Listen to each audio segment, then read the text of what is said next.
2023 has become a pivotal year in the history of tech industry. On the one hand, it's full of tech breakthroughs, especially in terms of AI. On the other hand, it's brutal for tech specialists around the world in terms of layoffs, decreased compensation, and overall market cool-off. Today, I'm talking to my friend, fellow ex-Googler, and talented software engineer, Sergei Nozdrenkov. He worked for Google X, or Moonshot Factory, which is a place that many techies can only dream of. Recently, he decided to leave his job at Google and pursue other passions outside of it. And I wanted to sit down with him and figure out what can make you leave a place like that before the layoffs started. And without further ado, let's get into it. Hi, Sergei. How are you? Hi, Lina. Very good. How are you? Thanks for being with us today. Thanks for having me here. Sure. I mean, my pleasure. I wanted to sit down with you to chat about your life after Google X. Such an interesting place to work for. But before we go into it, I just wanted to ask you a couple of questions of how, and maybe our audience is very interested, how did you pursue career in software engineering at all? How did you start? Why I kind of started the career? Sure. Yeah. I think it was like a long continuous path. So when I was a kid, I wanted to be a designer of aircrafts and like build real airplanes or like spaceships. And there wasn't many universities like that, and it felt like not reasonable path. So I got interested into like programming, and then like later competitive programming, and then software engineering is kind of natural way from that. That's how I started. Yeah. So, okay, that's very cool. So, I mean, many people watching this are also currently software engineers or want to be software engineers. And obviously Google X is something like looks like something unachievable for many people. So how did you end up at Google X? I think it was also kind of continuous path. So I was very lucky. I think a lot of serendipity played a big role. So before I was a software engineer at Google Ads, and I was looking for interesting projects to work on. And then I've met a few people from X.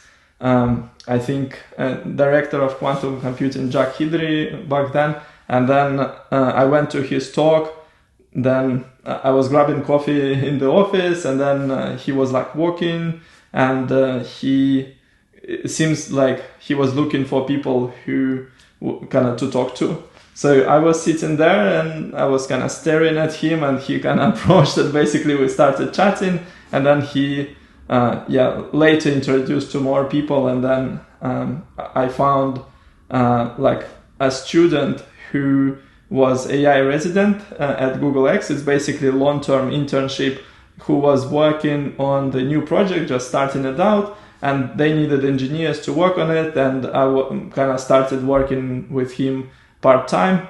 And then like after a year, I think working on the project part-time, I think then we had like a critical mass, like more people in the team. So I had the opportunity to join after that.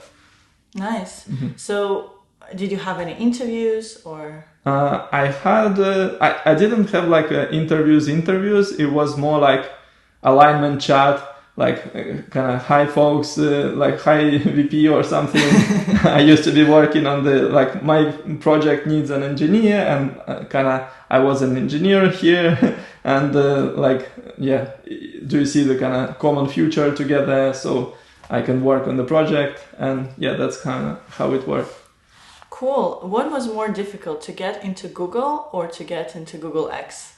I think, I don't know, like in terms of, to Google, I got through internship and then a few conversion interviews. To X, I got through Google, and there wasn't like interviews, it's more like, I think like when you put like 1.5 or like 1 year of your work, like kind of working on 2 jobs at the same time, working on your project, and then like you got in, I don't know, it's more like it felt like a formality. So I don't know, in terms of interviews, that was much simpler, but in terms of the entire effort spent on the project, it was way, way, way more than like one interview, because like interviews, like what it is, like 1 day maybe preparation for the interview, but here was like actual work for a year or a year and a half. And then basically it happened. So I don't know. Okay, so what was your project at X? Like, what maybe you could share any highlights, because I know that you worked on some really exciting stuff. Yeah, it was exciting indeed. So we worked on the biodiversity of insects. Basically, we started originally like listening for bees, buzzing with IoT devices, and then used machine learning to try like classify bee diseases, like status of the queen, if there are ants in the colony, and many other parameters. And like basically building like smart hive. And the problem is the bees are dying, and they're responsible for the majority of food that we eat and many other like applications. And then that was the beginning of the project, and then we started expanding to more and more other species, for example like pests, because pests are like basically there is a massive biodiversity crisis of insects, and the biggest problem is the use of pesticide. So people use like toxic chemicals, spray them around, and then it causes like many problems like ocean acidification, and like kills a lot of like good insects, bad insects. So pest management is like a very big problem which you need to approach. So we started looking into the pest management and see how we can like leverage our data skills and like to intervene and, let's say, not spray the entire field based on the calendar, but like spray it like maybe a few days earlier, but only one small part of it, or use like biocontrol methods when you increase, let's say, predator species, or decrease the amount of like other species this way, like for example pests. So you kind of apply regenerative maybe agriculture practices and see how we can help this way to reduce the use of pesticides in order to decrease reverse the biodiversity crisis of insects. Okay, so this sounds very exciting because this has a huge not only social impact but also environmental impact, and overall it's like a very impactful project. So why did you decide to leave Google X and leave your project? So what was the trigger? Well, I think there wasn't like one trigger or anything. Okay. So I was on the project for about like 3 years, and then basically it started to feel like we at some point like lost the momentum, and maybe direction was like not the one I wanted. And I think X is like amazing place, but it's not maybe the way to become like a true kind of entrepreneur, or like next Elon Musk or Richard Branson. So even before X, I was thinking to leave and like Google and try to build the startups. But then I found this project and I kind of was working on it, and it was so engaging and exciting, and I was staying in that because it kind of became my baby in a way, like as well. Yeah. So at some point we kind of didn't align on the kind of go-to-market strategy, and then thought maybe we could do something different, like with the previous idea, and see how it's gonna be like in the world. Yeah. Okay, so and after Google X, what did you decide to do, or was there any particular path that you wanted to pursue? I know that you had like lists of topics that you wanted to work on. Yeah, well, originally I was kind of leaning towards like creating a startup with a few teammates. That was one of the kind of main interesting options. But then the idea changed dramatically, and I wasn't like particularly excited about the new idea. So I thought, okay, this is a perfect time to think what is that I love and try to rethink the entire life for the next maybe 5 years or something, and see what should I be focusing on, because it was for the first time in many years I got like kind of financial or something like freedom a little bit, so I can choose what I can work on. I'm not like dependent on visa or things like that. So it was kind of soul searching or something. So I was thinking, what should I be doing next? What are the topics you're working on now?